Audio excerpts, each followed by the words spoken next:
अहिले भइरहेका देखिरहेका नेताहरू चाहिँ अब बिस्तारै यही अब 78-79 सालकै सिजनदेखि चाहिँ मलाई लाग्छ यिनीहरूको पतन हुन्छ। यी तीनवटैको प्रचण्डजी चाहिँ चुप लाएर बस्न सक्नुहुन्छ। प्रचण्डजी भनेको नेपालको राजनीतिको एउटा अस्थिरताको बिम्ब हो। उहाँले जे पनि गर्नु। प्रचण्ड सत्तारूढ दलका मान्छे हुन् कि सत्ताका मान्छे हुन् कि प्रतिपक्ष हुन् कि सडकमा पनि छु संसदमा पनि छु, के सङ्केत गर्छ? त नयाँ थ्योरी आएन, नयाँ सिद्धान्त। खेलाडी भन्दा भन्ने मतलब नेपालको राजनीतिमा अनाडी भएको मानिस। त्यो चोलेन्द्र प्रवृत्तिलाई त्यहाँ पुगाउनेहरूले चाहिँ सजाय भोग्नुपर्छ पर्दैन। चोलेन्द्र बिचारालाई मात्रै सजाय दिएर नेपालको चाहिँ के सुधार्न खोजेको? न्यायले सुध्रिन्छ यसरी? पोलिटिक्स सुध्रिन्छ यसरी? प्रचण्डजीले नैतिकतालाई अगाडि सारेर राजनीति गर्नुभयो भने थुप्रै कुरा उनले गर्नु पाउँदैन। प्रचण्डजी र नैतिकता कहीँ जोडिँदैन। शेरबहादुर देउपाको जति पनि सोच विचार चिन्तन प्रयास छ सेन्टरबाट झन्डै राइट छ, धेरै नै राइट छ उहाँको। त्यो भनेको दक्षिणपन्थी हो। आजको अहिलेको मितिसम्म पनि एमसिसी पास हुने र नहुने यो अस्थिरताको कारण चाहिँ प्रचण्डजीकै। पुष्पकमल दाहालजीले लिन खोजेको बाटै के हो मैले त बुझिसकेको छैन। उहाँ काङ्ग्रेस जस्तै हो भन्दा काङ्ग्रेस सधैँ छ नि, काङ्ग्रेसमा समाहित भइहाल्यो। तपाईँ हामी अहिले जहाँ कुरा गर्दैछौँ यो 3 नम्बर प्रदेशमा सबै कम्युनिस्ट एक ठाउँमा भयो भने काङ्ग्रेसले एक ठाउँमा जित्दैन अहिले पनि। शेरबहादुरजी कति घुम्नुपर्छ मलाई थाहा छैन, म त घुम्दैछु नि नेपाल होइन। अहिले पनि म 2 महिना चाहिँ घुमेरै आएको तराई। काङ्ग्रेसको भोट ब्याङ्क त बढेको छैन। चोलेन्द्र शमशेर जस्तो मानिसलाई सुप्रिम कोर्टमा राखेर सुप्रिम कोर्ट चल्नेवाला थिएन। मोस्ट करप्ट इनकम्पिटेन्ट र उसलाई धेरै पहिले हटाइसक्नु पर्छ। स्थानीय निकायको चुनावमा अगर चाहिँ यी सबै चाहिँ अहिले तपाईँले भन्नुभएको नेपाल बन्दको कन्टिन्यू चलिरह्यो भने नेपाली काङ्ग्रेसलाई ठुलो असर गर्छ। हिजोको दिनमा पनि शेरबहादुरसँग सत्तामा हुनुहुन्थ्यो। शेरबहादुरसँग सत्ताको लेनदेनमा चाहिँ त्यो चुनावमा भागभण्डा मिलेर शेरबहादुरजीकै सत्तामा बसिकन उहाँले चुनाव लड्नुभयो, एलायन्स गर्नुभयो। को छ भन्दाखेरि चाहिँ केपी ओलीसँग। पनि संसारमा योभन्दा यो सिन बिरलै देखिन्छ। प्रचण्डजीको के हैसियत छ आज? राजकीय हैसियत के हो नेपालको चाहिँ? आज उहाँ सरकारी कुन पदमा हुनुहुन्छ र उहाँ त्यसरी सिग्नेचर गर्ने एउटा हैसियत राख्नु? साउथ एसियाको पोलिटिक्समा के छ भने ती मानिसहरू जसले विकासको कुरा जोडले गरेका छन्, एजेन्डा बनाएका छन्, अधिकांशले चुनाव हारेका छन्। शेरबहादुरजीको लागि पनि यो चान्स हो होइन। उहाँले चाहिँ चुनावपट्टि फोकस गर्नुपर्ने हो एमसिसी भन्दा पनि बढी। उहाँलाई एमसिसी पास गर्ने म्यान्डेटै थिएन नि। कथम पास भयो भने चुनावमा नतिजा चाहिँ के हुन्छ भन्न खोजेँ मैले। अब एमाले पनि यसमा सहभागी भयो भने चुनावी परिणामहरू चाहिँ एमसिसीको भूमिका के पनि हुँदैन। एमाले एमसिसीलाई विरोध गर्दाखेरि उसैले गरेको प्रस्ताव हो यो। सुरुमा त उसैले ल्याएको संसदमा, तर पास गर्दाखेरि ऊ बसेन भने चाहिँ उसले चुनावमा फेरि स्कोर गर्छ। अहिले सबैभन्दा ठुलो कुरो के भएको छ भन्दाखेरि चाहिँ सभामुख चाहिँ शेरबहादुरजीको दाहिने भएको भन्ने कुरा चाहिँ अन्दाज गर्न सक्छ। दर्शकवृन्द नमस्कार, चुरो कुरोमा तपाईँलाई हार्दिक स्वागत छ। हामी चुरो कुरोमा एमसिसीको विषयमा निरन्तर फलोअप गरिरहेका छौँ। एमसिसी के होला, कसो होला, एमसिसी पास होला कि नहोला, एमसिसी टेबल होला कि नहोला, एमसिसीले गठबन्धन टुट्ला कि नटुट्ला। आज हर जनताको मुखमा जिब्रोमा झुन्डिएको प्रश्न यही छ। एमसिसी पास भए अमेरिकी बुट नेपालमा बज्रिनेछ। कतिपय एमसिसी पास भए विकास बोकेर आउनेछ भन्छन्, कतिपय विनाश बोकेर आउनेछ भन्छन्। वास्तविकता के हो? एमसिसी किन यसरी गिजोलियो? एमसिसीकै कारण गठबन्धन रहने या नरहने अर्को एउटा सन्देह छ। एमसिसीको यत्रो विधि चर्चा भइरहेको बेला प्रधान न्यायाधीशमाथि छापामार शैलीमा महाअभियोग दर्ता भयो। त्यसको र त्यसको के कनेक्सन छ?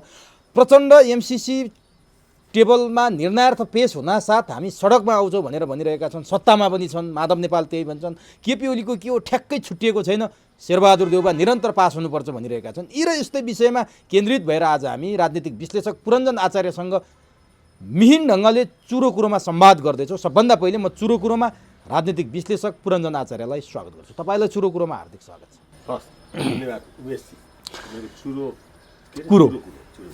तपाईँले एमसिसीको बारेमा पछिल्ला दिनमा केही बोल्दा पनि छ, तपाईँको बोलीलाई लिएर समाचार बनेका कुराहरू पनि हेरियो। तपाईँले त्यो समाचारमा चुनावको मुखमा काङ्ग्रेसले एमसिसी बोक्यो भने यसको सजाय पाउँछ काङ्ग्रेसले भन्ने आशयले बोलेका कुरा पनि देखियो।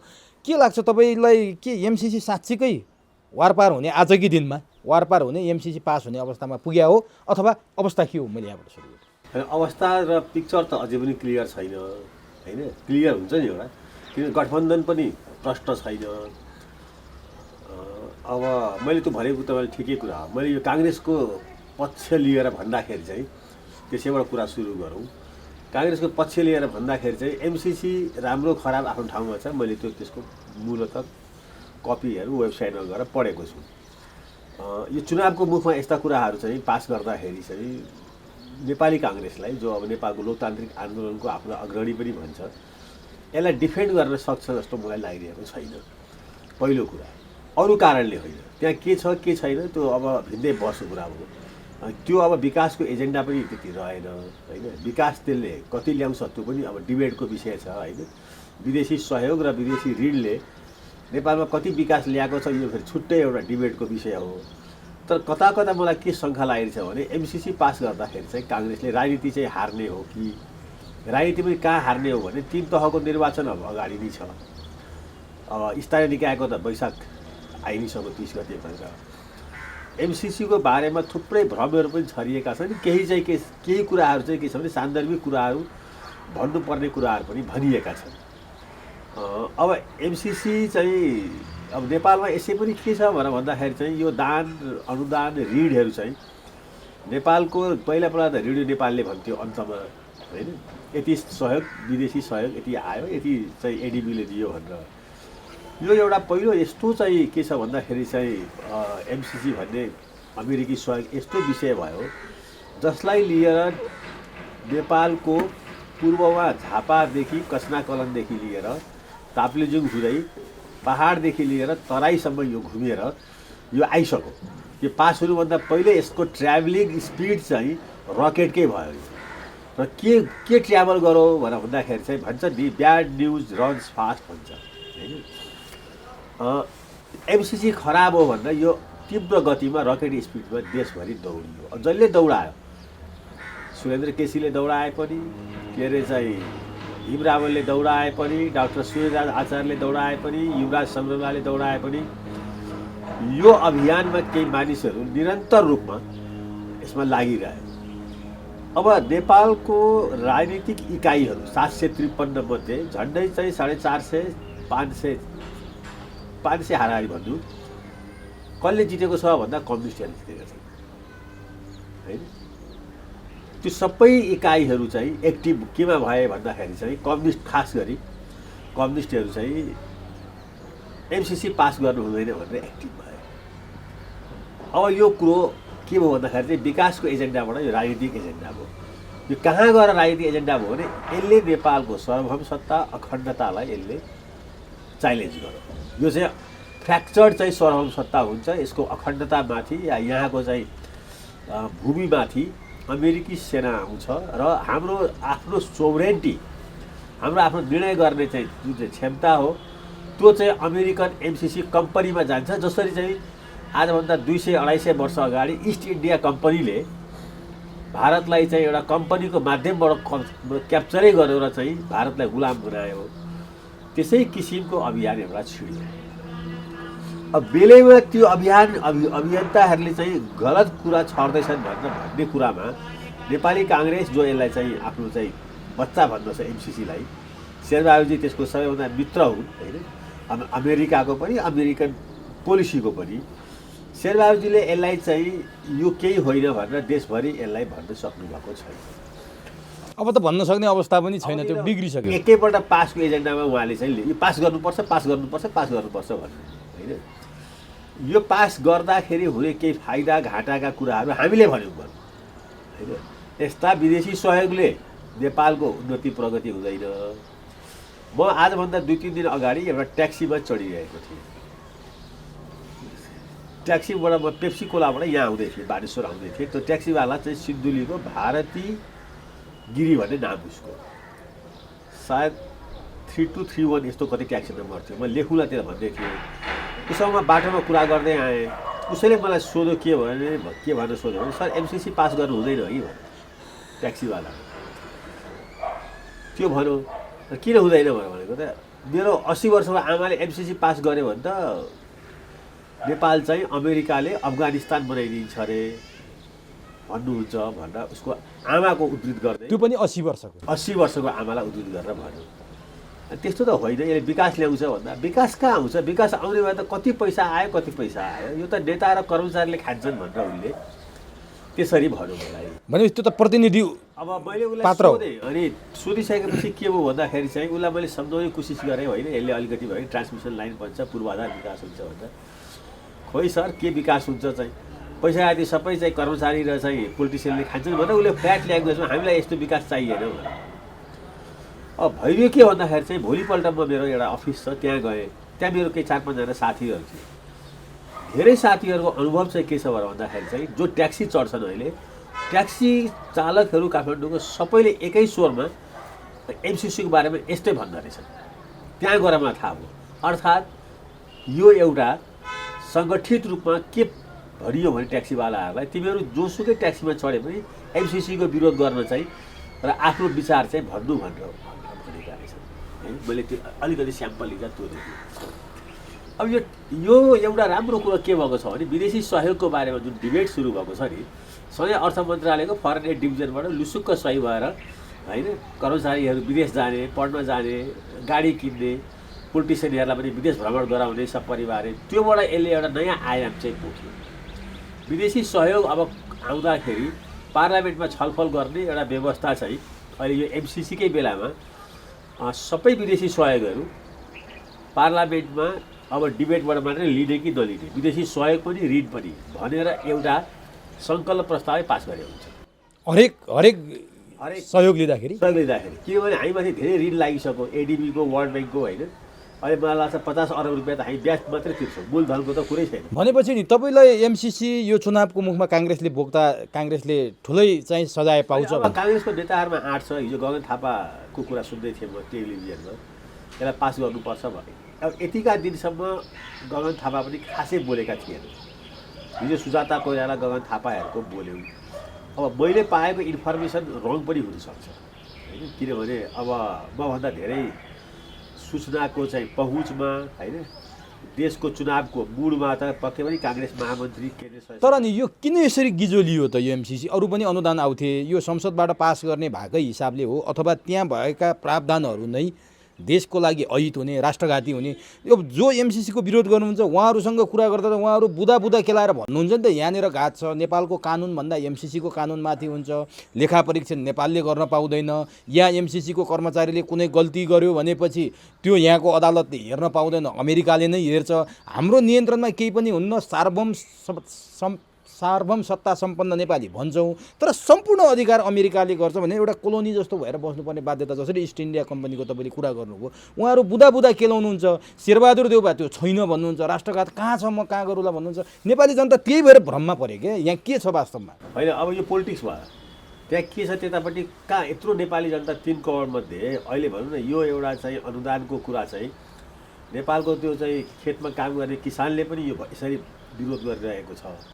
घर घरमा छिरिसक्यो एमसिसी विरोधी अभियान होइन अस्ति एउटा चाहिँ त्यो रामानुजको चाहिँ उहाँ ठुलो शालिग बनेको रहेछ होइन त्यो हैदराबादमा त्यसमा ठाडो टिका लाउनेहरू चाहिँ एउटै बसमा चाहिँ त्यहाँ जाँदै थिए विराटनगरबाट 27-28 जना जाँदै थिए। मैले त्यहाँ पनि चाहिँ उनीहरूले जाने बेलामा त्यसमध्ये एकजना मेरो रिलेटिभ पनि हुनुहुन्थ्यो त्यो फर्केर आउँदा एमसिसीलाई चाहिँ फर्काइदिनु है त्यसलाई पास नगर्नु भन्थ्यो त्यो एकदम पुरै धार्मिक होइन त्यो के भन्छ भक्ति मार्गमा लागेकाहरू पनि डराएको के छन् भने अब यो सबै डर चाहिँ अब डरमा राख्ने काम ठिक होइन तर डर छ होइन नेपालीहरूलाई धेरै ठुलो डर छ।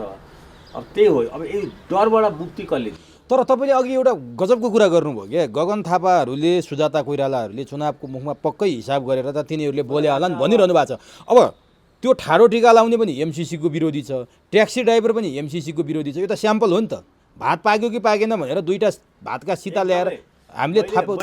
म चाहिँ अब यो अहिलेसम्मको नेपालमा भएका पास्टका धेरै इलेक्सनलाई चाहिँ म अब्जर्भेसन गर्छु हेर्छु मैले रिपोर्ट पनि बनाएर काङ्ग्रेस पार्टीभित्र चाहिँ दिने गरेको छु तपाईँहरूको चाहिँ यस्तो आउला परिणाम भनेर म आफै संलग्न पनि भएको छु कतिपय ठाउँमा।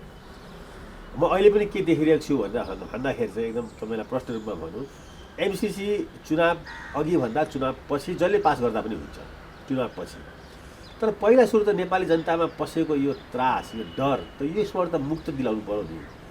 अब भन्नुहोस् न यसै गरी एकदमै तामझामको साथ चाहिँ पास भएको होइन महाकाली सन्धि आजसम्म त्यसले सुरु पनि गर्न सकेको छैन।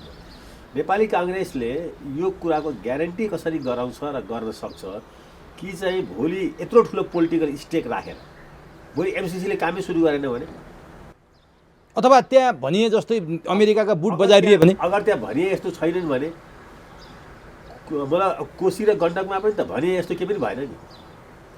त्यो यो सबै कुराको चाहिँ नि अब जस्तै काङ्ग्रेसले मात्रै बोक्नुपर्ने हुन्छ नि, किन हो फेरि? त्यही हो, काङ्ग्रेस पोलिटिकल एङ्गल हेर्दैन। किनभने कोशी र गण्डकमा पनि काङ्ग्रेस जोडिएको छ, महाकालीमा काङ्ग्रेसकै नेतृत्व थियो, एमसिसीमा पनि संयोगले त्यो 61 सिटमा भएको काङ्ग्रेस एमसिसी पास गर्नुपर्ने बेला ठ्याक्कै आइपुगेको छ। यो अब्जसको भारी चाहिँ सधैँ काङ्ग्रेसको काँधमा किन पर्छ? किनभने काङ्ग्रेस चाहिँ अब ज्यादै उदार छ होइन।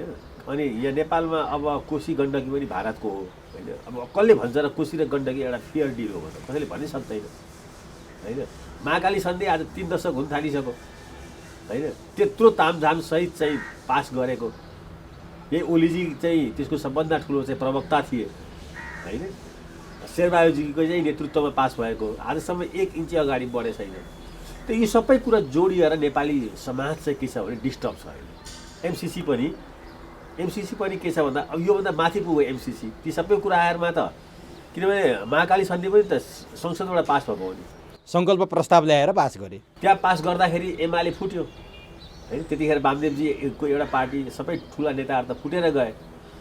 अब पार्टी चाहिँ फुटिरहेको छ। महाकाली सन्धिले चाहिँ 1 स्टेप पनि अगाडि चाहिँ कोष लिएको छैन।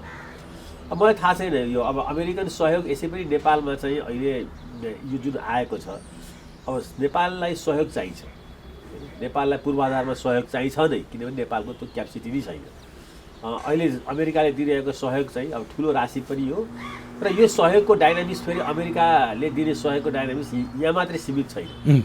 अमेरिकाको सहयोग नलिने र उसले लगाएको आरोपलाई वर्ल्ड ब्याङ्कले, एडिबीले, भोलि जापानले चेक पनि गर्दैन। नेपालमाथि उसले के आरोप लगाइरहेको छ भने तैँले यो सहयोग लिनुहोस् भने चाइनाको प्रभावमा पर्न हो भनेर छ। यो गम्भीर आरोप हो। यो त आरोप मात्रै न, धम्की होइन र यो? अब धम्की अब यो त लज्जास्पद कुरा हो नि। नेपालको नेता प्रधानमन्त्रीहरूले एक त सिग्नेचर गरेर एमसिसीमा पठाउने प्रचण्डजीको के हैसियत छ? आज राजकीय हैसियत के हो नेपालको चाहिँ? आज उहाँ सरकारी कुन पदमा हुनुहुन्छ र उहाँ त्यसरी सिग्नेचर गर्ने एउटा हैसियत राख्नुहुन्छ सरकारी डकुमेन्ट? प्रधानमन्त्रीको हैसियत के नि? एउटा सहसचिव स्तरको कर्मचारीले गर्ने, त्यो पनि एमसिसी बोर्डको चेयरम्यानलाई पठाएको लेटरमा नेपालको प्रधानमन्त्रीले? नेताहरूको यो बेइज्जतीको पराकाष्ठाको कुरा गरेर साध्य छैन। नेपालको शिर निहुरिने काम होइन यो। अब त्यो गर्नु हुँदैन थियो। अब किन गर्छन्? अब त्यो सम्झेर गर्छन् कि आजसम्म त्यस्तो प्रधानमन्त्री र फेरि गठबन्धनको सिग्नेचर भएको मैले कुनै डकुमेन्ट यसरी चाहिँ अन्तर्राष्ट्रिय समुदायमा गएको देखेको थिइनँ। योभन्दा पहिले पनि धेरै हो पार्टीहरूको बिचमा होइन सहमति हुने, त्यो सहमतिको चाहिँ दस्तावेजहरू बन्ने पार्टीको रूपमा हो, त्यो सामान्य कुरा हो। तर सरकारी डकुमेन्टमा चाहिँ सरकारी पदमा कहीँ पनि नभएको मान्छे सरकार अहिले प्रचण्डजी त सिम्पल चाहिँ मेम्बर अफ पार्लियामेन्ट हो नि होइन। यो राष्ट्रको उहाँ आफ्नो पार्टीको पो अध्यक्ष हो। यसले के सङ्केत गर्छ? यो सरकार पनि प्रचण्डले चलाइरहेछन्, प्रचण्डकै कन्ट्रोलमा सरकार छ। प्रचण्डको चाहिँ काउन्टर सही हो कि मेन सही हो? काउन्टरै सही भयो भने मेन सही भए पनि सरकारको लेजिटिमेसी त उसले चाहिँ प्रधानमन्त्रीको सरहै लियो नि। कि गठबन्धनको हो भने 5 जनाको हुनु पर्थ्यो? सबैको हुनु पर्थ्यो होइन, कसैको पनि हुनु हुँदैन। सरकारी डकुमेन्टमा चाहिँ जो सरकारमा छैन त्यसमध्ये यो त अब देशै नभएको हो कि जस्तो पनि भयो नि। लज्जास्पद कुरा हो लाग्छ मलाई। अब मलाई भनिदिनुहोस् त, त्यो डकुमेन्टमा सही प्रचण्ड र शेरबहादुरको छ, जुन कुरा शेरबहादुरले धेरै अगाडि खोलिसकेका थिए एयरपोर्टमै, प्रचण्डजी र मैले चिठी पठाएको छु भनेर प्रचण्डले लटर पटर पारे, होइन है हामीले पठाएको होइन, शेरबहादुरजीले अर्कै सन्दर्भमा बोल्नुभयो भन्नुभयो। अन्ततोगत्ता त्यो त छताछुल्ल भएर निस्कियो। यो चाहिँ प्रचण्डको चाहिँ के हो, ट्याक्टिस के हो खासमा? किन यिनी लुकाउन चाहन्थे? अब त्यो हाम्रो समस्या के छ भने 3टा अहिले जो चाहिँ मेजर नेता छन्, 3टै नेतामाथि अब हामी भरोसा र विश्वास गर्न चाहिँ सक्दैन। प्रचण्ड, शेरबहादुर र ओली। अब ओलीजीले लिएर गएको नि यो प्रस्ताव त दर्ता गराएको पेस गरेको त ओलीजीले नै हो नि एमसिसी। त्यतिखेर चाहिँ सायद महाराजी चाहिँ सभामुख हुनुहुन्थ्यो, उहाँले त्यसलाई रोक दिनुभयो। अहिलेको सभामुख जो चाहिँ हुनुहुन्छ अग्निप्रसाद सापकोटा, उहाँले पनि चाहिँ त्यसलाई चाहिँ इन्टरटेन गर्नु भएन। कसको आदेश छ भन्दा प्रचण्डको आदेश। अब शेरबहादुरजी र प्रचण्डजीको जुन चाहिँ चरित्र छ नि, शेरबहादुरजी अब सोझै साझै मान्छे हो होइन, सिधा स्ट्रेट फरवर्ड, लप्पन छप्पन थाहा छैन।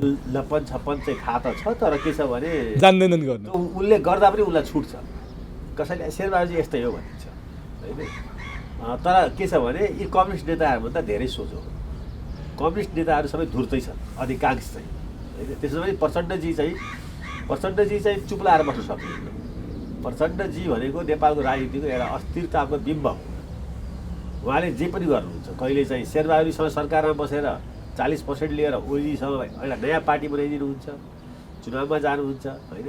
कहिले जनयुद्ध गरिरहेको बेला चाहिँ रसँग गएर मिटिङ गर्न सक्नुहुन्छ, कहिले राजासँग चाहिँ म तिमीसँग वार्ता गर्छु भनेर। अस्ति केही दिन अगाडि म बालकोट पनि जान सक्छु भनेर बोलिदिनु भयो फेरि 2-3 दिन अगाडि। मैले सुने त्यो इन्टरभ्यू। उहाँले अहिले पनि चाहिँ के छ भने उतातिर निवेदन हालिरहनु भएको छ ओलीजीलाई। अब यो अस्थिर चरित्रको राजनीतिले गर्दा नेपालको राजनीति पनि अस्थिर छ र आजको अहिलेको मितिसँग पनि एमसिसी पास हुने र नहुने यो अस्थिरताको कारण चाहिँ प्रचण्डजीकै भूमिका भने यो गिजोलेको मुख्य पात्र प्रचण्ड हो एमसिसीले छैन नि। न पहिल्यै पास हुन्थ्यो, यो पास गर्नुपर्छ पर्दैन यो डिबेट चाहिँ यो पास हुन नपाएर बढी भयो। भनेपछि पहिले पास हुन्थ्यो भने प्रचण्डले त राम्रो काम गरेर नि नेपाली जनताको लागि, ती ट्याक्सी ड्राइभरको लागि, ती ठाडो टिका लाउनेहरूको लागि। एमसिसी रोके प्रचण्डले रहेछ, एमसिसी रोकेर त प्रचण्डले राष्ट्रवादी छवि। प्रचण्डजीले चाहिँ एमसिसी मात्रै कहाँ रोक्नु भएको हो र उहाँले यस्ता थुप्रै घटनाहरू गर्नुभएको छ जसले के छ भने नेपालको राजनीतिलाई सधैँभरि अस्थिर बनाइरहेको छ। यो त एउटा म भन्छु यो त एमसिसी भनेको धेरै ठुलो कुरो हो। तर डाइनामिक लिडर भन्छ नि त फेरि माओवादीहरू, फेरि उनका समर्थकहरू उनका कन्स्ट्रक्टिभ डाइनामिक लिडर सही भन्यो, कन्स्ट्रक्टिभ होइन, त्यहाँ त थप्नु पऱ्यो नि। डाइनामिक त हो, त्यो एडजेक्टिभ थप्नु पऱ्यो कि डिस्ट्रक्टिभ। कन्स्ट्रक्टिभ भइदिएको भए त चाहिँ उहाँको पार्टीको यो हालत हुन्थ्यो त। किन उहाँको पार्टी चाहिँ 27 लाख भोटरबाट 12 लाखमा खुम्चियो। अहिले चुनाव भयो भने 12 लाखबाट चाहिँ 6 लाख पनि आउँछ कि आउँदैन। त्यत्रो सबैभन्दा ठुलो पार्टी थियो 64% चुनावमा होइन। अब अहिले के हैसियत छ प्रचण्डको पार्टीको हेर्नु होला एकपल्ट होइन। भोलि के हुनेवाला छ। हामी प्रचण्डजीलाई स्थानीय निकायको निर्वाचन चाहिँ सार्न खोज्दै थिए नि होइन। अब उनको हरेक निर्वाचन सार्न खोजिरहेको छ किनभने चुनावमा जान सक्ने त्यो क्षमतै छैन।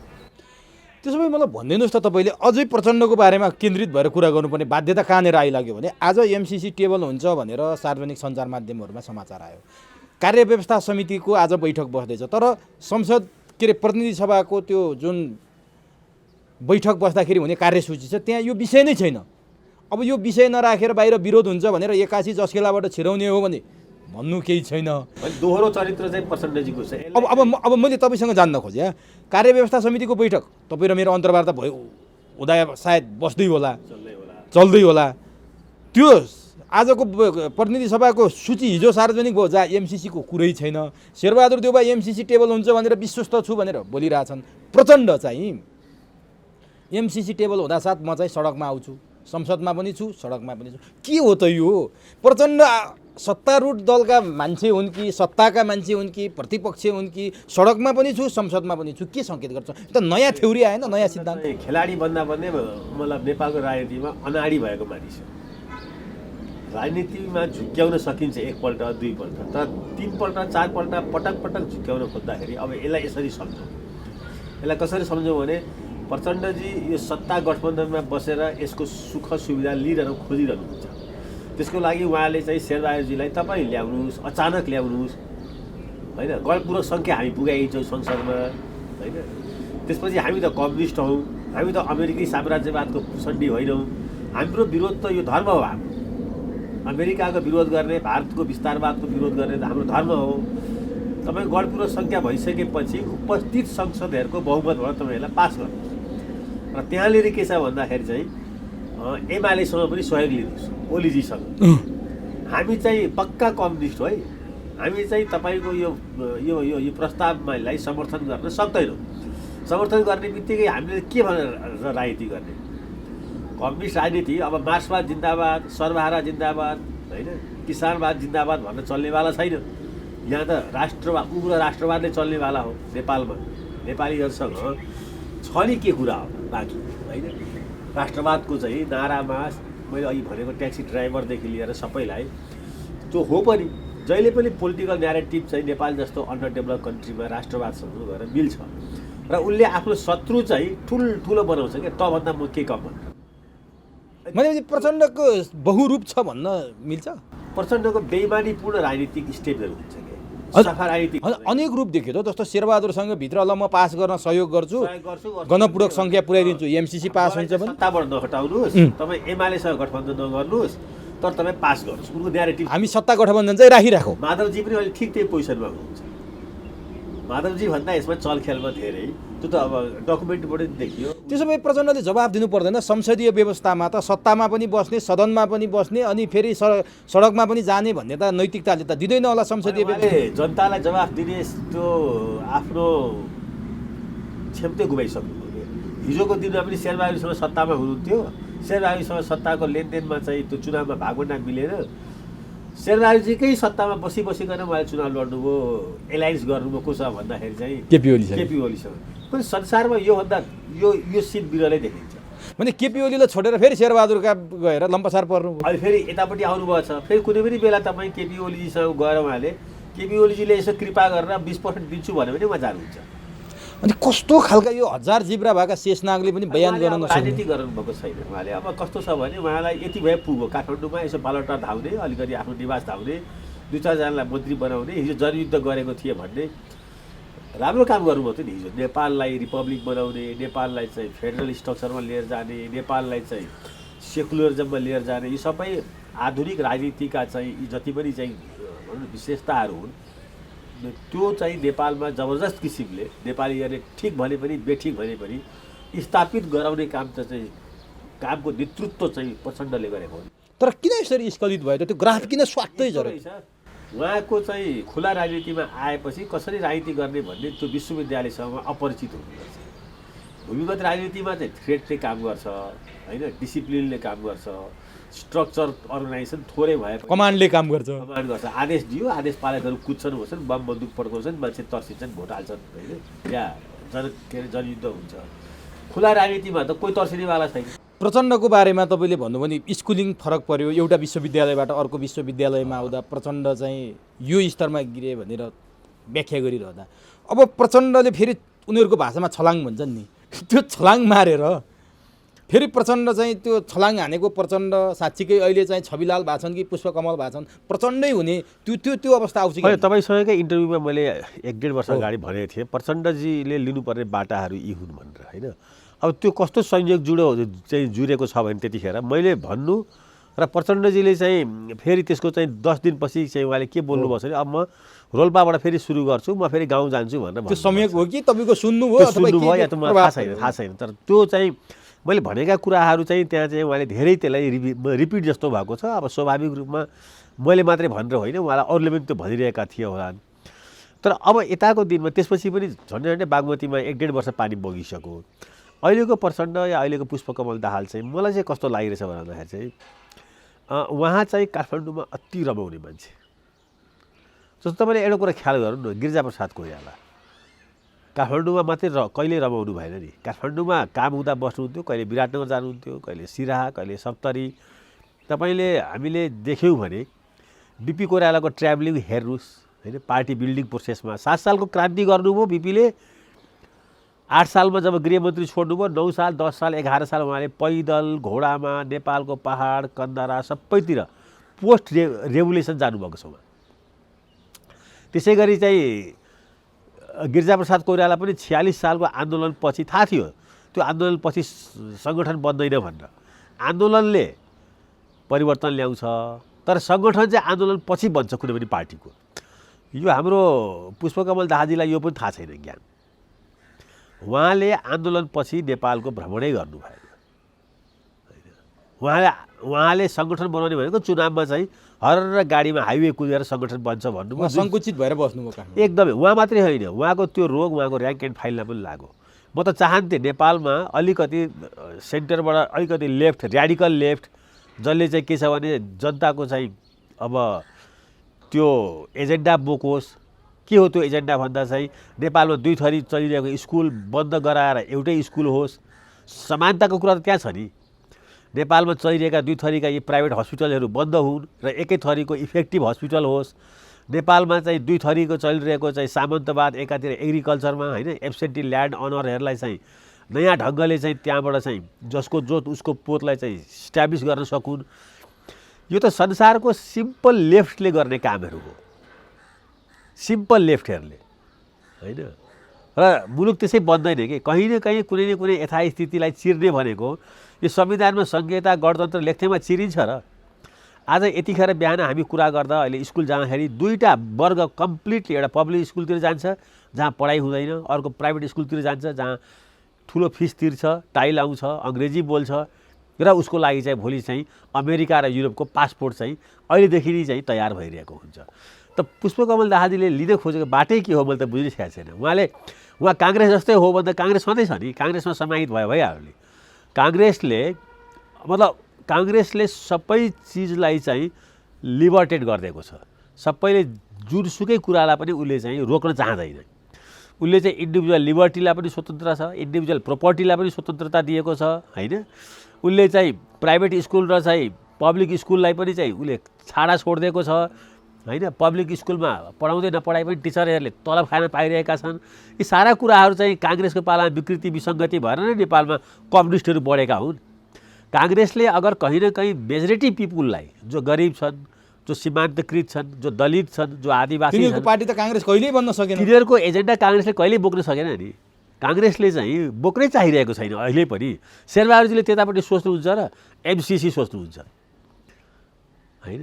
एमसिसी पनि चाहिन्छ, तर यसको लिङ्क चाहिँ उहाँ कसरी चाहिँ त्यो गाउँको मुसर, सतार, दलित, आदिवासी जनजातिसँग गर्नुहुन्छ। कन्स्टिट्युन्सी चाहिँ चाहिन्छ डडेलधुराको, जहाँ चाहिँ आज अहिले पनि चाहिँ 40% मान्छेहरू पोभर्टीको बिलो लाइनमा बस्छन्। कन्स्टिट्युन्सी त्यहाँ चाहिन्छ। अनि उहाँको लाइफस्टाइल हेरौँ, अनि उहाँको चाहिँ त्यहाँबाट कन्स्टिट्युन्सी गरिबसँग भोट लिने होइन, विदेशीसँग नोट माग्ने होइन, आफू राजधानीमा बस्ने, यसरी नेपालको विकास हुन्छ। उहाँ गाडी चढेर डडेलधुरा नगएको त वर्षौँ भयो अरे। त्यहाँको मान्छेहरूले, त्यहाँकै कडमल्लले मसँगै भन्नुभएको अन्तर्वार्तामा उहाँ गाडी चढेर डडेलधुरा जान छोड्नुभयो सिधै काठमाडौँबाट। उहाँ मात्रै होइन, उहाँ जस्ता शेरबहादुर जस्ता धेरै पोलिटिसियनहरू भइसके जो चाहिँ चुनावको बेला यसलाई चाहिँ हेलिकप्टर एप्रोच भन्छ कि। हेलिकप्टर एप्रोच हुन्छ पोलिटिक्समा। त्यहाँ झर्छन् अनि त्यहाँ आशीर्वाद दिए जस्तो यसरी हात हल्लाइदिन्छन् अनि त्यहाँको जनता पनि मक्ख हुन्छ। दोष कसको त यो? अब यो हाम्रो चाहिँ समाजको चरित्र पनि यसमा दोषी छ। त्यस्तोलाई सजाय दिन सक्दैन। शेरबहादुरजी मात्रै होइन, धेरै पोलिटिसियनहरू के छ भने आफ्नो चुनावमा कहिले पनि त्यो मैले देखेको छु। यो म एउटा यहाँ एक्जाम्पल एउटा राखिदिउँ। एकपल्ट नेपाली काङ्ग्रेसकै नेतृत्वमा बहुमतकै सरकार थियो। सरकारको अर्थमन्त्रीले बजेट बनाउँदै थिए होइन। त्यो बजेट चाहिँ प्राइम मिनिस्टरलाई चाहिँ ब्रिफिङ हुँदै थियो। त्यो बजेट म छेउमा छु अनि त्यो सबै अलिअलि ब्रिफिङ सुनिसकेपछि सबै त अब प्राइम मिनिस्टरलाई ब्रिफिङ गर्ने कुरा भएन। ब्रिफिङ हुने क्रममा चाहिँ मैले सोधेँ, तपाईँको कन्स्टिट्युन्सीको त्यो मार्जिनल कम्युनिटी चाहिँ बजेट चाहिँ बाट कसरी पुग्छ त्यहाँ भने कसरी चाहिँ कनेक्ट हुन्छ भने त्यसमा चाहिँ एउटा इकोनोमिक्सको टर्मिनोलोजी चाहिँ ट्रिकल डाउन इफेक्ट हुन्छ भनेर। जतिखेर त्यो बजेट बन्दै थियो त्यतिखेर संसारभरि ट्रिकल डाउन इफेक्ट चाहिँ इकोनोमिक टर्मिनोलोजीमा यसले काम गर्दैन भनेर अर्को बहस चलिसकेको थियो। अब त्यहाँ पुगाउनको लागि त्यो बजेट बन्दैन। बजेट कसले सुन्छ भन्दा पहिला बजेट कान थापेर सुन्छन् कर्मचारीले। तलब बढ्यो कि बढेन? तलब बढ्यो। अर्को यहाँको व्यापारी कम्युनिटीले, त्यसमा पनि खास गरी मारवाडीले, ट्याक्सको विषयमा मारवाडीले होइन या व्यापारी कम्युनिटीले। अब यो दुईवटा बाहेक चाहिँ अब बजेट कसले सुन्छ भने त्यो लोकल पोलिटिसियनहरू हुन्छ नि। हाम्रो जिल्लामा चाहिँ कति पैसा आएछ र त्यसलाई चाहिँ कसरी चाहिँ ठेक्कापट्टा लिने भनेर सुन्छ। अहिलेसम्म नेपालको बजेट चाहिँ आम नेपाली नागरिकसँग जोडिन सकेको छैन। मैले खालि यो एक्जाम्पल के दिएको भने लिन पनि सकेको छैन आम नागरिक छैन। मैले यो के जोडेको भने यस्तो किसिमले राज्य चलिरहेको बेलामा एउटा र्याडिकल कम्युनिस्ट, त्यो पनि चाहिँ एकदम भनौँ न मोडर्न आइडिया लिएर आएको छ नि। रिपब्लिक भनेको चाहिँ यो त नेपालको लागि अकल्पनीय चाहिँ एजेन्डा थियो नि पोलिटिक्समा होइन। तर कुइराको काग बने पुष्पकमल दाहाल तिहीले पुष्पकमल दाहाल चाहिँ झन् चाँडै चाहिँ के भयो भन्दा पुष्पकमल दाहाल र उनको ऱ्याङ्क एन्ड फाइल के भयो भन्दाखेरि चाहिँ जति चाहिँ काङ्ग्रेसले रिफर्महरू गरेका थिए त्योभन्दा पनि चाहिँ कन्जर्भेटिभ भएर चाहिँ यो अगाडि आयो। त्यही भएर अब बरु एमाले केही चाहिँ वेलफेयरिजममा चाहिँ सुरुवात गरो, वृद्ध भत्ता भनेर भन्यो होइन, केही कुराहरू सुरु गरौँ, आफ्नो गाउँ आफै बनाऊ भनौँ।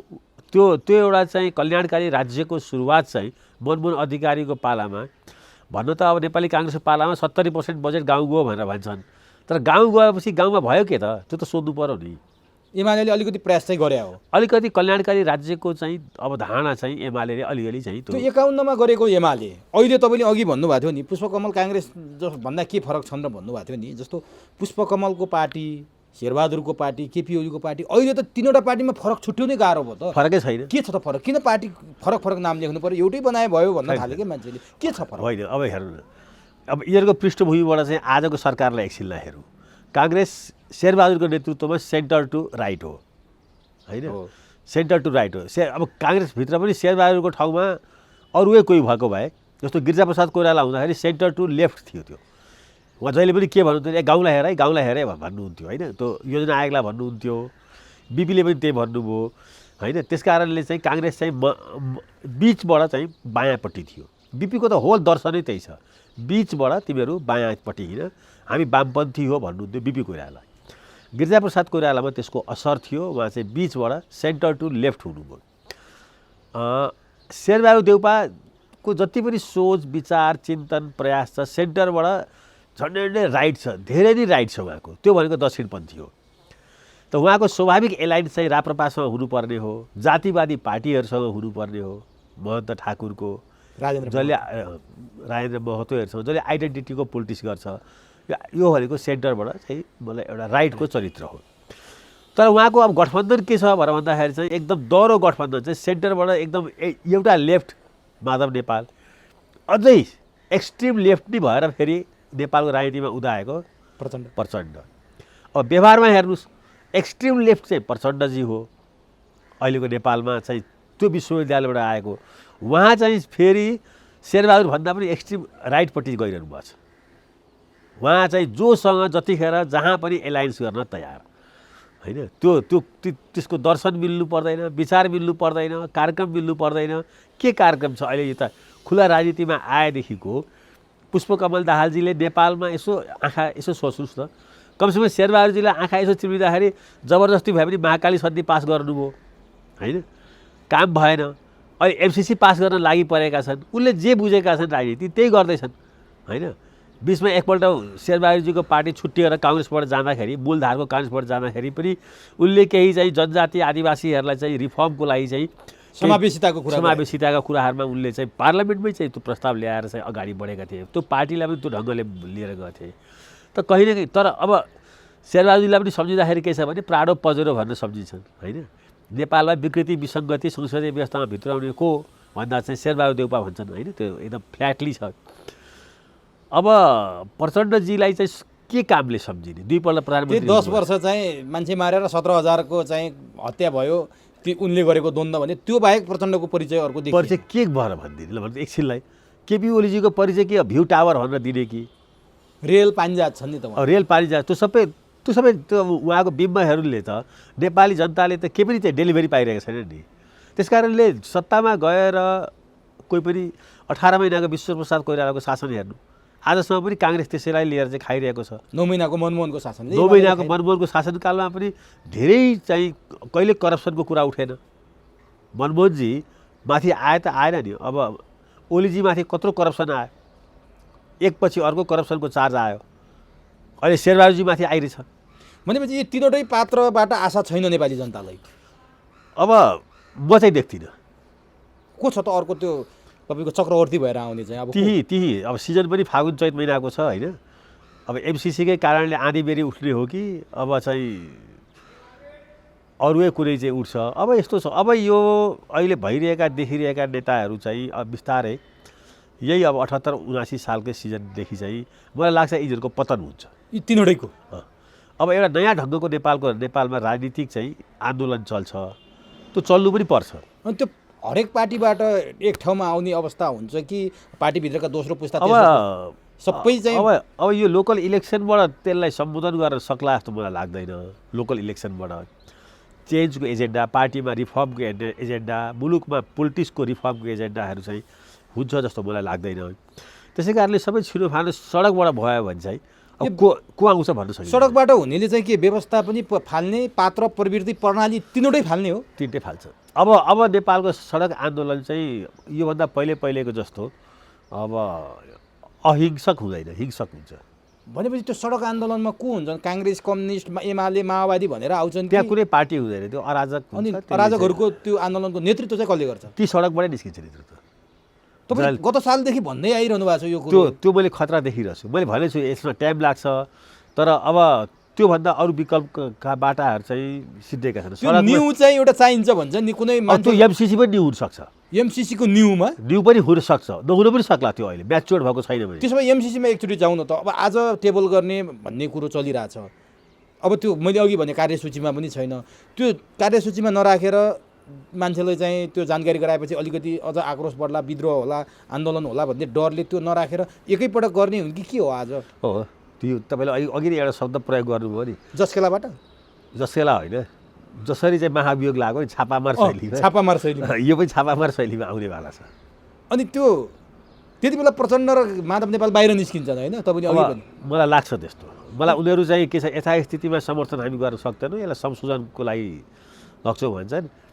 त्यसपछि चाहिँ उपस्थित सङ्ख्याबाट बहुमत कि के भन्ने छ क्यारे होइन, त्यो त्यसरी चाहिँ पास गर्न प्रयत्न गरिन्छ। अब यसमा चाहिँ अहिले सबैभन्दा ठुलो कुरो के भएको छ भन्दाखेरि चाहिँ सभामुख चाहिँ शेरबहादुरजीको दाहिने भएको भन्ने कुरा चाहिँ अन्दाज गर्न सकिन्छ। हो, ठ्याक्क एउटा गम्भीर कुरोमा आइयो। एकाएक 180 डिग्रीको खुन जसरी यता भएको मान्छे पर्लक्कै उता सभामुख चाहिँ किन शेरबहादुरको दाहिना हुन पुगे? त्यो महाअभियोग, प्रधान न्यायाधीशको महाअभियोगसँग यो कहीँ कतै केही छ? तपाईँले केही पाउनु भएको छ? कहीँ न कहीँ केही न केही लेनदेन त भएकै छ। के अर्जुन लामाको हत्याको विषयमा होइन, थुप्रै कुराहरू अब चाहिँ के हुनसक्छ? होइन, अब एकतिर अब एउटा हेरौँ न, पार्लियामेन्ट चलिरहेको छैन होइन, सुप्रिम कोर्ट चलिरहेको छैन। सुप्रिम कोर्टमा चाहिँ अलिकति तलवार लड्केको छ माधव नेपालीहरूलाई पनि होइन। अर्कोतिर के छ भने प्रचण्डजीको चाहिँ जति पनि क्रियाकलापहरू छन् त्यो चाहिँ के छ भने सुप्रिम कोर्टबाट चाहिँ आउन बाँकी छ फैसलाहरू, केही व्यक्तिको बारेमा, केही प्रक्रियाहरूको बारेमा आउन बाँकी छ। फेरि गठबन्धन पनि टुट्ने हो कि भन्ने पनि डर छ प्रचण्डजीलाई चाहिँ होइन। उहाँहरूले के गर्नुभएको छ भन्दाखेरि चाहिँ सभामुखलाई चाहिँ अहिले मिसयुज गर्नुभएको छ। हिजो पनि मिसयुज गर्नुभयो। सभामुखले आफ्नो सीमा सधैँ नागेका छन्। महराजीले पनि नाग्नुभएको छ, सापकोटाजीले पनि नाग्नुभएको छ। अब अहिले एमसिसी पास गर्नको लागि, यो एमसिसी पास गर्नको लागि चाहिँ एकदमै चाहिँ एउटा चाहिँ भनौँ न ऱ्यासनल चाहिँ स्टेपहरू लिएर शेरबहादुरजीले सबैलाई राष्ट्र सहमतिबाट जुटाएर पास गर्न सकेको भए यो राम्रो हुन्थ्यो। खास गरी यसमा एमाले चाहिँ अगर यो बोर्डमा आएको भए मेरो विचारमा, किनभने भोलिको चुनाव एमाले र काङ्ग्रेसको हो। एमाले एमसिसीलाई विरोध गर्दाखेरि उसैले गरेको प्रस्ताव हो यो, सुरुमा त उसैले ल्याएको संसदमा, तर पास गर्दाखेरि ऊ बसेन भने चाहिँ उसले चुनावमा फेरि स्कोर गर्छ। यो कुरा काङ्ग्रेसले हेक्का छ कि छैन? काङ्ग्रेसको नेताहरूलाई हामीले भनेका छौँ। के भन्नुहुन्छ उहाँ? शेरबहादुरजीलाई होइन, त्योभन्दा तल यताउता होइन, उहाँहरूको के लाग्छ? होइन अब जरुरी छैन हामीलाई लागेको कुरा होस् भनेर। उहाँहरूलाई चाहिँ के लाग्छ भने अमेरिका पनि खुसी हुन्छ, भारत पनि खुसी हुन्छ, हाम्रो चाहिँ भोट पनि बढ्छ भन्ने पनि एक थरलाई लागेको छ होइन। तर अब हामीलाई त नाकाबन्दीको चाहिँ हाम्रो चाहिँ एउटा ठुलो चाहिँ लेसन छ। सुशीला कार्कीलाई महाभियोग लगाउँदा खोज्दा अहिले पनि त्यो महाभियोगको हिसाब किताब त होला, त्यो पनि लेसन छ होइन। अब महाअभियोग अहिले नै किन ल्याउनु परेको हो? के छ यो महाभियोग र एमसिसीको बिचमा नाता? त्यही भयो, महाभियोग यसलाई ल्याउँछौँ। अब माधवजी र प्रचण्डजीलाई सेफली सुप्रिम कोर्टबाट हामी ल्यान्डिङ गराउँछौँ, त्यो बाटो हामी जान अग्नि सापकोटाको त्यो अर्जुन लामाको तरवार पनि झिक्दिन्छ। अनि त्यो बापतमा चाहिँ अग्नि सापकोटालाई चाहिँ एमसिसी पास गर्नको या चाहिँ त्यो टेबल गर्नको लागि तयारी गराएको हुन्छ भनेर भन्ने होला। मलाई थाहा छ चोलेन्द्र शमशेर जस्तो मानिसलाई सुप्रिम कोर्टमा राखेर सुप्रिम कोर्ट चल्नेवाला थिएन। मोस्ट करप्ट, इन्कम्पिटेन्ट, र उसलाई धेरै पहिले हटाइसक्नु पर्थ्यो। 3 महिना अगाडि किन नल्याएको महाभियोग? 3 महिना 4 महिना अगाडि। दुईवटा कुरा यसमा सोच्नुपर्छ। अहिले आयो पक्कै लेनदेन भयो होइन। अहिले त यो इस्यु पनि नन इस्यु भइसकेको थियो झन्डै झन्डै, मान्छेले बिर्सि पनि सकेको थियो कि चाहिँ चोलेन्द्र त्यहाँ चाहिँ चिफ जस्टिस छन् भनेर होइन। अर्को कुरा चोलेन्द्र जस्तोलाई नियुक्ति गरेर चाहिँ चिफ जस्टिस बनाएर राखिरहने चाहिँ को हो? त्यो यिनीहरू नै हो। कसले ल्यायो चोलेन्द्रलाई चाहिँ यहाँसम्म? त एउटा चोलेन्द्र मात्रै छ नि त अहिले सुप्रिम कोर्टमा, या पोलिटिकल एपोइन्टी भएर चाहिँ संवैधानिक पदमा बस्ने? त्यो चोलेन्द्र प्रवृत्तिलाई त्यहाँ पुगाउने हेर्ने चाहिँ सजाय भोग्नुपर्छै पर्दैन। चोलेन्द्र बिचारालाई मात्रै सजाय दिएर नेपालको चाहिँ के सुधार्न खोजेको? न्यायले सुध्रिन्छ यसरी? पोल्ट्री सुध्रिन्छ यसरी? मैले यहाँ बुझिरहेको छैन के कुराकानी के हो भन्दाखेरि चाहिँ यो चोलेन्द्रको महाभियोगको पछाडि चाहिँ के सुप्रिम कोर्टलाई सुधार्न खोजेको हो कि एमसिसी पास गर्ने एजेन्डा हो कि होइन? नेपालीहरू झन् कन्फ्युज भएन? तर यो छापामार शैलीमा ल्याउँदा चाहिँ तपाईँलाई के लाग्छ? यो चाहिँ पक्कै पनि एमसिसी पास गर्नलाई गिभ एन्ड टेक हो? दुइटै हो। चोलेन्द्र जस्तो मान्छे त्यहाँबाट हट्दाखेरि अहिले नहुँदाखेरि मतलब एउटा भनौँ न एउटा अब पोलिटिक्स जति बिग्रे पनि न्यायालय केही न केही अब एउटा कोर्समा आयो भन्न सकिन्छ। तर के छ भन्दाखेरि चाहिँ चोलेन्द्र हटाउनु त 2/3 चाहिन्छ बहुमत। अब हटाउन सकेन भने घाइते बाघ भएर आएपछि फेरि फर्क्यो भने के गर्लान् तिनले? अनि त्यसको के सोचाइ छ त? कस्तो त्यो पछाडिको हिसाब किताब दूरदृष्टि नभएर त्यसको लागि त अपोजिसनलाई त जसरी भए पनि एउटा ट्याकल त गर्नु पर्थ्यो नि। अपोजिसनलाई होला भोलि अपोजिसनले महाभियोग चाहिँ चोलेन्द्रको चाहिँ विपक्षमै पनि उभिएला। तर अहिले नि चाहिँ अहिले यतिखेरै चाहिँ महाभियोगको लागि खड्को ओलीसँग कुरा गर्नुपर्छ पर्दैन? संसदीय व्यवस्थाको त्यो मर्यादा हो कि होइन? मलाई लाग्छ हो। काङ्ग्रेसभित्रै एकमत छैन रहेछ, किनभने कतिपयले सभामुख हटाउनलाई भनेर हस्ताक्षर गरेको भनेर काङ्ग्रेसका सांसदहरूले भनिरहेछन्। काङ्ग्रेसका शेरबहादुर देउवाभन्दा मुनिका पदाधिकारी बेखबर रहेछन् यो छापामार शैलीमा आएको महाभियोगबाट। अनि कस्तो खालको महाभियोग? शेरबहादुर कस्तो खालको राजनीतिज्ञ, कस्तो खालको सभापति? होइन अब यस्तो छ, अब अहिले अब अलिकति फ्रेस म्यान्डेट लिएर शेरबहादुरजी आउनुभएको छ होइन, पार्टी सभापतिको हैसियतले। अब सबै काङ्ग्रेसहरूले उहाँलाई नेता मानेका छन् होइन। अब अहिले त्यहाँ कोही चाहिँ बोल्न पनि सक्दैन। तर शेखर कोइरालाले केही अब दुर्घटना हुनसक्छ भनेर केही बोल्नु पनि भयो। त्यसपछि उहाँ पनि एमसिसीको बारेमा त उहाँ पनि पास गर्नुपर्छ भनेर लागिरहेको देखिन्छ। केपी ओलीले भेट्नुभयो, विद्या भण्डारीले राष्ट्रपतिलाई पनि भेट्नुभएछ, प्रचण्ड भेट्नुभएछ। उहाँले चाहिँ के गर्न खोज्नुभयो? अहिले ठिकै छ, पार्लियामेन्टमा उहाँको लाइन ठिकै हो। पार्लियामेन्टमा लिएर जाने, बहस गराउने, सार्वभौम चाहिँ सांसदहरूले यसलाई पास गरायो भने तपाईँ हामी को हो यसको विरोध गर्ने? हाम्रो संविधानले चाहिँ हाम्रो प्रतिनिधि छान्ने अवसर दिएको छ, त्यो भनेको पार्लियामेन्टेरियनहरू हो। यसै पनि नेपालमा पार्लियामेन्टेरियनहरू सबै आदेश पालक जस्तो थिए होइन, कहिले पनि कुनै भूमिकामा पनि देखिँदैन थिए। अघि तपाईँले भनिहाल्नुभयो, शेरबहादुरजीले चाहिँ ब्ल्याङ्कमा सही गराए पनि हुने, ओलीजीले गराए पनि हुने। सांसदहरूको हैसियत त नेपालमा ब्ल्याङ्कमा हस्ताक्षर गरेको छ होइन। अब तर यो राम्रो कुरा के भएको छ भन्दाखेरि चाहिँ शेखर कोइरालाले ठिक ठाउँमा ठिक टेकेका छन्। उहाँको त्यो भेटघाटको आशय के हुनसक्छ? जस्तो पार्टी सभापतिसँग उहाँको त्यो महाधिवेशनपछि आजसम्म भेटघाट भएको हामी सुने पनि छैनौँ। तर उहाँले एमालेका अध्यक्षलाई पनि भेट्नुभयो, माओवादीका अध्यक्ष भेट्नुभयो, राष्ट्रपति भेट्नुभयो। आफ्नो पार्टी सभापतिसँग चाहिँ भेटघाट किन नगर्नुभयो? होइन, भेटघाट नगरेको होइन कि उहाँलाई भेटघाट गर्न नदिएको हो। किन नदिए? काङ्ग्रेस पार्टी एउटा सिन्डिकेटले चाहिँ चलाइरहेको छ। अझै पनि त्यही छ, 14 पछि पनि सिन्डिकेटले जित्यो नि। त्यही सिन्डिकेटले जित्यो जो चाहिँ यता 30 वर्षदेखि पार्टीभित्र कब्जा गरेर बसेका थिए होइन। अब त्यसलाई चाहिँ चेन्जको लागि चाहिँ शेखर कोइराला अगाडि आएका थिए। अब उनका टिममा लागेका केहीले जितेका पनि छन्। गगनले जितेका छन्, धनराजले जितेका छन्, एउटा अर्को फ्रेस विश्वप्रकाशहरू आएको छ, जीवन परियारहरू आएका छन्, बद्री पाण्डेहरू छन्, त्यहाँ केही आएका छन्, नआउने होइन। तर यो त के हो भने काङ्ग्रेस कार्यकर्ताहरूले त शेरबहादुरलाई झन्डै 2/3 जिताए नि उनको त्यो सम्पूर्ण चाहिँ केन्द्रीय कार्य समितिलाई। अब शेरबहादुरलाई त्यसरी शेरबहादुरको त्यस्तो अन्धभक्तहरू त्यहाँ भइसकेपछि शेरबहादुरजीले ब्ल्याङ्क सही लिनु त स्वाभाविकै हो नि। ब्ल्याङ्क सही त लिनुभयो, तर कम्तीमा 40% मत ल्याएको शेखर कोइरालालाई बोलाएर सरसल्लाह उहाँले नेतै मान्नु भएको छैन। उहाँले अब माने पनि नमाने पनि नेपाली समाजले र काङ्ग्रेस कार्यकर्ताहरूले माने होइन। नेपालको भेटघाटै छैन होइन, त्यो रोकिएको छ। मैले भने सिन्डिकेट छ काङ्ग्रेसमा। पहिला पनि गिरिजाप्रसाद कोइरालालाई घेर्ने सिन्डिकेट थियो, कृष्णप्रसाद भट्टराईलाई घेर्ने पनि सिन्डिकेट, सुशील कोइराला, यही सिन्डिकेटले चलाएको काङ्ग्रेस हो। अहिले पनि काङ्ग्रेसमा सिन्डिकेट प्रथा चालु छ। अब अलिअलि त्यो दिवालमा चाहिँ पालहरू चाहिँ बनेका छन् यी नयाँ युवाहरूको प्रवेशले। अब यिनीहरूलाई पनि माइनस गर्ने खेल त पक्कै सिन्डिकेटले गर्छ। काङ्ग्रेस पार्टी सम्भव छ कि छैन यिनीहरूलाई माइनस गर्न? सम्भव छ, यिनीहरूलाई माइनस पनि माइनस गरेर अगाडि बढ्न सम्भव छ। भने के हुन्छ त काङ्ग्रेसको भविष्य? फेरि अब 15औं अधिवेशनसम्म कुर्नुपर्छ।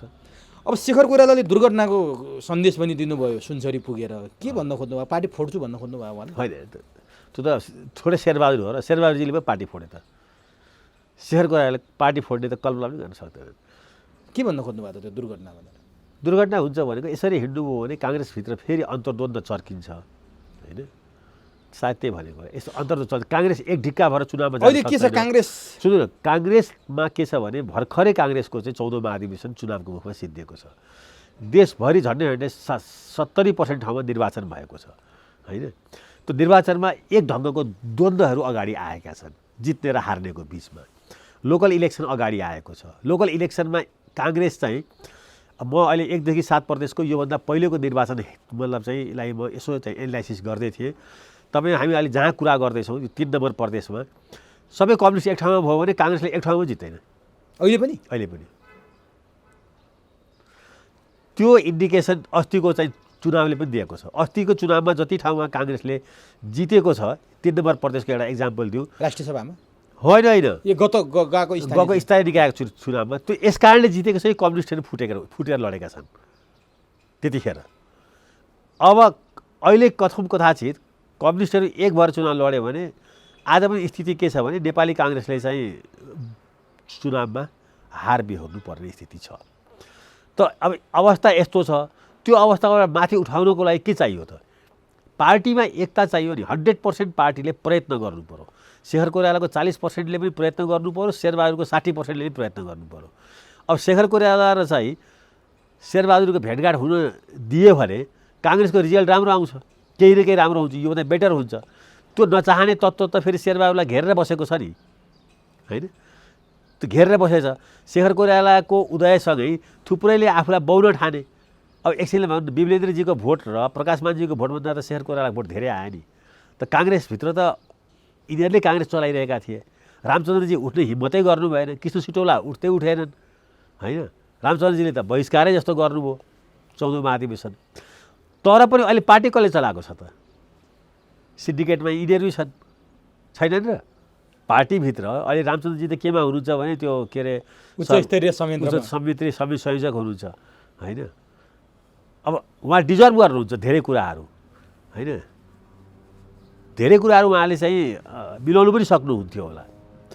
तर आफ्नो पार्टी नै मिलाउनु नसक्दाखेरि भोलि कसरी कल्पना गर्न सक्नुहुन्छ कि चाहिँ उहाँ यो पार्टी जो चाहिँ कम्युनिस्टको यत्रो भनौँ न बहुमत देखिन्छ कम्युनिस्ट भोटरको, केही गरी अहिले प्रचण्डजी चाहिँ उतापट्टि गएर मिल्यो भने निवेदन त हालिसकेका छन् नि ओलीजीसँग। अनि काङ्ग्रेस चाहिँ एक ढिक्का नहुने, सबैतिर हार्छ काङ्ग्रेस। अनि त्यो स्थानीय निकायको चुनावै गर्नु पर्दैन। त्यो खतरा तपाईँले देखिरहनु भएको छ?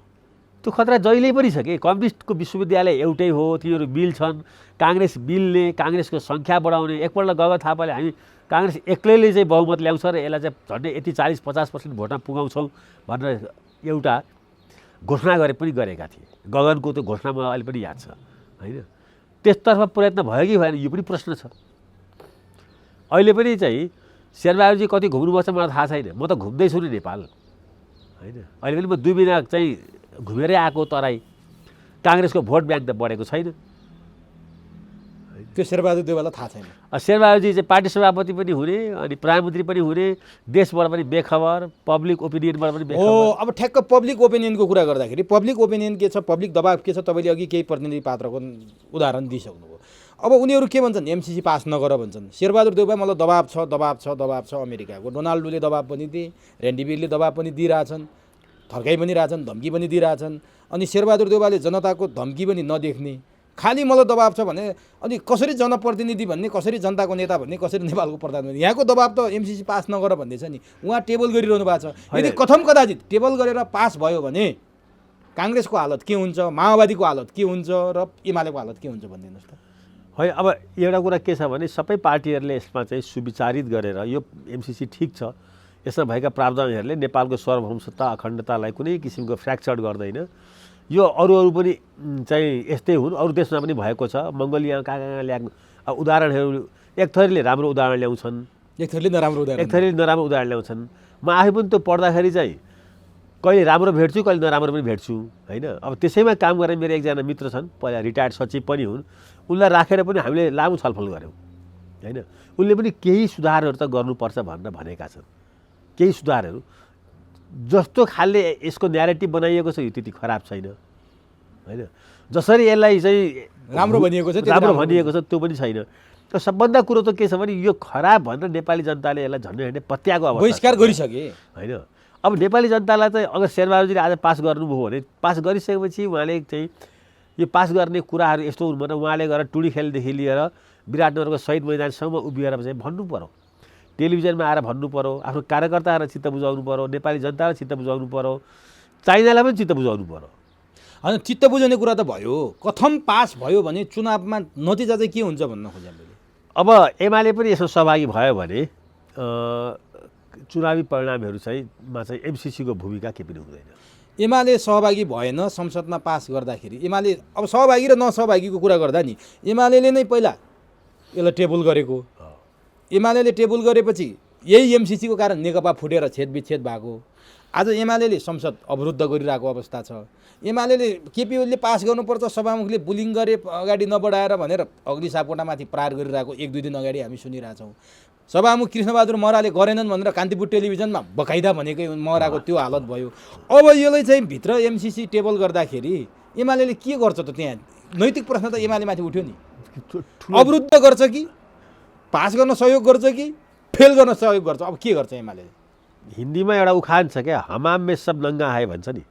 हमाम भनेको चाहिँ बाथरुमलाई भन्छ कि, यो बाथरुममा त सबै नाङ्गै हुन्छ, सबै नाङ्गै हुन्छन् भन्छ नि। एमसिसीमा पनि नेपालको राजनीतिमा पनि सबै चाहिँ नेताहरू नाङ्गै छन्। हेर्नुहोस्, अब कुरो के आयो भने हिजोको कुराहरू केही गरी विस्मृतिमा गएर एमसिसी पास चाहिँ कसले गरौँ भन्ने मात्रै एजेन्डा अगाडि आयो भने र हामी पास गर्दाखेरि हामीले विकास पनि ल्यायौँ, अमेर उधार्यौँ, नेपालमा चाहिँ अब दाताहरू आउने बाटो पनि खुल्यौँ भनेर यो न्यारेटिभ्सबाट काङ्ग्रेस चुनावमा जाँदाखेरि त्यो न्यारेटिभ्स बन्यो भने त काङ्ग्रेसलाई फाइदा भयो होइन। तर यस्तो न्यारेटिभ्स बन्छ नेपालमा पोलिटिक्समा। एउटा इक्जाम्पल दिउँ, साउथ एसियाको पोलिटिक्समा के छ भने ती मानिसहरू जसले विकासको कुरा जोडले गरेका छन्, एजेन्डा बनाएका छन्, अधिकांशले चुनाव हारेका छन्। थप इक्जाम्पल दिउँ, इन्डियामा डबल डिजिट विकास गर्ने चिफ मिनिस्टरहरू 30 जना, यो यताको 30 वर्षमा 2 अङ्कले आर्थिक वृद्धि गर्ने 30 वटा चिफ मिनिस्टरहरूले चुनाव चाहिँ जितेनन्, हारे। चुनाव चाहिँ विकासको एजेन्डाले साउथ एसियामा जितेको कोही पनि छैन। हारेको धेरै छन्। चुनाव जित्नको लागि अमेरिकी अनुदान आयो, अमेरिकी अनुदानले यहाँ चाहिँ अब ट्रान्समिसन लाइन बन्ने भयो, त्यसले हाम्रो चाहिँ बाटो बन्ने भयो र अमेरिकाको सम्बन्ध चाहिँ विस्तारित भयो भन्ने कुरा पोलिटिकल न्यारेटिभ्स बनिरहेको नेपालमा, साउथ एसियामा म देख्दिनँ। मेरो जति ज्ञान छ म के देख्छु भन्दाखेरि चाहिँ त्यो आउँदाखेरि कति भ्रष्टाचार भयो, त्यसले कतिजनालाई चाहिँ भ्रष्टाचारी बनायो, त्यो कुरोहरूले पोलिटिकल न्यारेटिभ बन्छ। त्यो आउने शर्तहरू र सुविधाहरू कस्ता छन्, ती शर्तहरूले नेपालको चाहिँ संविधानमाथि थिचोमिचो गरौँ कि सोभरेन्टीमाथि, राष्ट्रियतामाथि, यी कुराहरू पोलिटिकल न्यारेटिभ बन्छन्। जस्तो चाहिँ नेपाल बन्द एउटा यस्तो न्यारेटिभ बनौ जसले चाहिँ नेपालमा कम्युनिस्टले चाहिँ भूतपूर्व भविष्य चाहिँ बहुमत पायो होइन। अब भोलि एक्ज्याक्टली के हुन्छ म भन्न सक्दिनँ। अब अहिलेको काङ्ग्रेस यति स्मार्ट छ, एमसिसी पास गर्छ, तुरुन्तै स्थानीय निकायमा सबैलाई चित्त बुझाउन सक्छ भने त्यो बेस्ट कुरा हो। फेरि स्थानीय निकायमा चाहिँ यसले चाहिँ धेरै ठुलो रोल खेल्दैन। स्थानीय निकायको चुनावमा स्थानीय कुराहरू चाहिँ धेरै चाहिँ यो सङ्घीय चुनावमा तर केन्द्रको चुनावमा चाहिँ नेसनल चाहिँ पोलिटिकल न्यारेटिभ्सहरू बन्न सक्छ। त अझै चाहिँ 1 वर्ष जति बाँकी छ।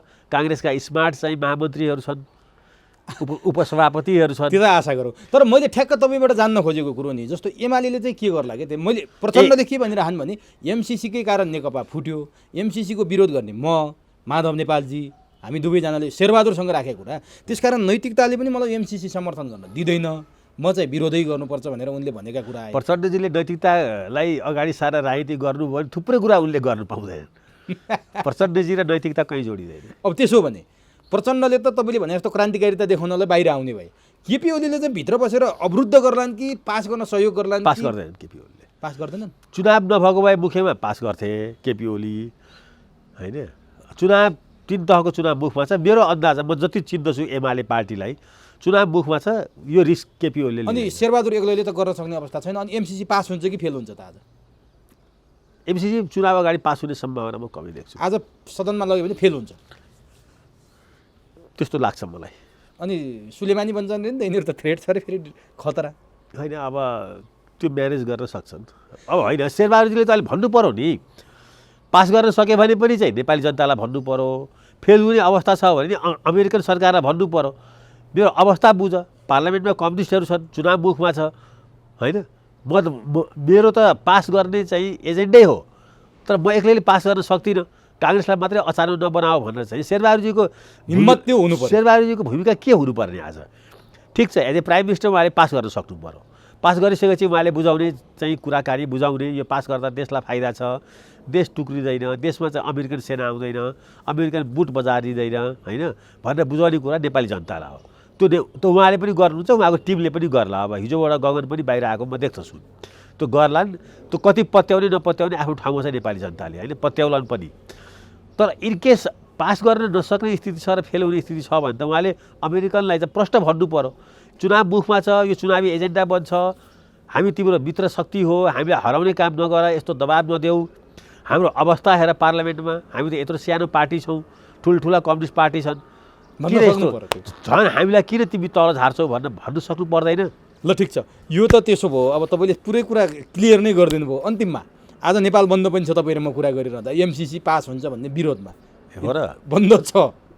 अब एकातिर यहाँ चाहिँ यसको विरोधमा विप्लव, त्यसपछि राजावादी शक्तिहरू अथवा अरू अभियन्ताहरू पुरै लागेका छन्, प्रचण्ड र माधव पनि मिसिने कुरा छ। यदि पास भएर देशभरि आगो बल्यो भने यसले एउटा विकराल रूप ल्याउने, अनि यसले केही न केही आन्दोलनको चाहिँ अब कति ठुलो ल्याउँछ भने थाहा छैन, उथलपुथल चाहिँ हुने सम्भावना, केही न केही डिस्टर्ब त अब सडक चाहिँ डिस्टर्ब हुन्छ, पक्का छ। यो कुन लेभलसम्म पुग्छ, कहाँसम्म जान्छ, कसरी यसले चाहिँ ल्यान्डिङ गर्छ थाहा छैन, केही न केही सडक डिस्टर्ब गर्छ। अनि चुनावले डिस्टर्ब गरेर चुनाव नहुने खतरा छ कि छैन? चुनावमाथि पनि चाहिँ यसको असर पर्छ, चुनाव नहुन चुनावमाथि पनि असर पर्छ र त्यो असरको सबभन्दा ठुलो असर स्थानीय निकायको चुनावमा अगर चाहिँ यी सबै चाहिँ अहिले तपाईँले भन्नुभएको नेपाल बन्दको कन्टिन्यू चलिरह्यो भने नेपाली काङ्ग्रेसलाई ठुलो असर गर्छ। हस्, कम्युनिस्टहरू मिल्छन्, चुनाव भयो भने पनि मिल्छन्, चुनाव चाहिँ भएन भने पनि मिल्छन्। भनेपछि एमसिसी काङ्ग्रेसका लागि भारी हुन्छ। एमसिसी चुनाव मुखमा नभएको भए यो सामान्य हुन्थ्यो, चुनावको मुखमा मान्छे मोबिलाइज गर्न सजिलो हुन्छ कि। भनेपछि काङ्ग्रेसलाई यसले फाइदा गर्दैन, काङ्ग्रेसको लागि यो अलिकति प्रत्युत्पादक छ, अलिकति यो टाइमिङ चाहिँ ठिक भएन कि भन्ने मलाई लागेको छ होइन। भावी राजनीति चाहिँ कस्तो देख्नुहुन्छ देशको? अब चुनावमा गयो भने नेपालमा केही न केही एउटा कन्स्टिट्युसनल बाटोबाटै चाहिँ सबै कुराहरू अगाडि बढ्छन्। चुनाव हुन सकेन भने, अब चुनाव स्थानीय निकायको चुनाव हुन सकेन भने उसको पनि चुनाव हुँदैन, केन्द्रको पनि हुँदैन, सङ्घको पनि हुँदैन। भनेपछि सबै कुरा सर्छ। जसरी अहिले शेरबहादुरजीले चाहिँ आफ्नो भातृ संस्थाहरूलाई चाहिँ टिके प्रथाबाट अगाडि बढाउनु भएको छ, फेरि एकपटक शेरबहादुरले असक्षम चुनाव गर्न नसके मलाई अब चुनाव हुन्छ र भन्ने डर चाहिँ लागिरहेछ। त्यसै कारणले शेरबहादुरजीको लागि पनि यो चान्स हो होइन।